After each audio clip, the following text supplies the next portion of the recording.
I first saw Hammer's adaptation of H. Rider Haggard's adventure novel She on broadcast television in black and white. It intrigued me enough to track down the novel, but only a few pages were enough to be clear it wasn't for me. I nonetheless remembered the idea had enough visual potential as a kind of lapidary mirage to warrant watching the film again in color and widescreen, however limited my memory of the film. Haggard's story is clearly an antique, with action, characters, and attitudes so retrograde that their otherworldly feel has less to do with the author's fantasy about the lost world of Kuma than the reality of past popular culture. The resulting film is practically an act of archaeology itself, or perhaps like a Model T on the freeway. It can exercise momentary fascination, but it isn't long before you wish it out of the way. Leo Vinci, John Richardson, is a decommissioned British soldier in Palestine after the end of World War I, hanging out aimlessly with Professor Holly, Peter Cushing, and their orderly Job, Bernard Cribbins. Leo is apparently the spitting image of Callicrates, an ancient Egyptian murdered by Aisha, Ursula Andress.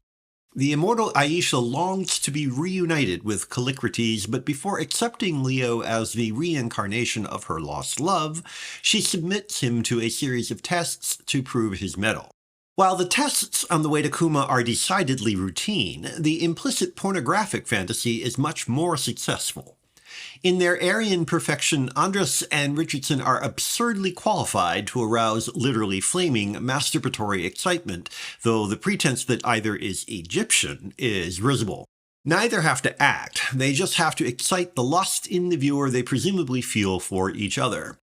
This being a 1960s mainstream feature, however, things don't go too far, and in any event, it is one of the disadvantages of the story that Aisha, she who must be obeyed, is almost untouchable. Instead, the eroticism is displaced onto a sweaty, sadomasochistic rendition of the adventure, with people being tortured, thrown into smoldering pits, and skewered like kebabs in order to delay Leo and Aisha's consummation as long as possible. Normally, that would provide time to appreciate the Hammer designer's imaginative fantasy world, but while the technicians make the best with limited resources, they inevitably fall a little short.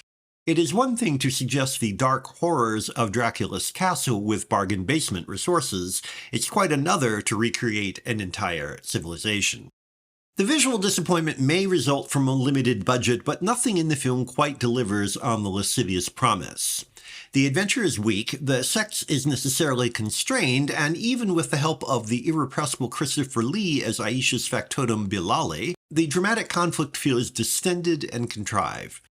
Perhaps Haggard's little boy Victorian fantasies seem more appropriate for the movies than they are. We can only hope.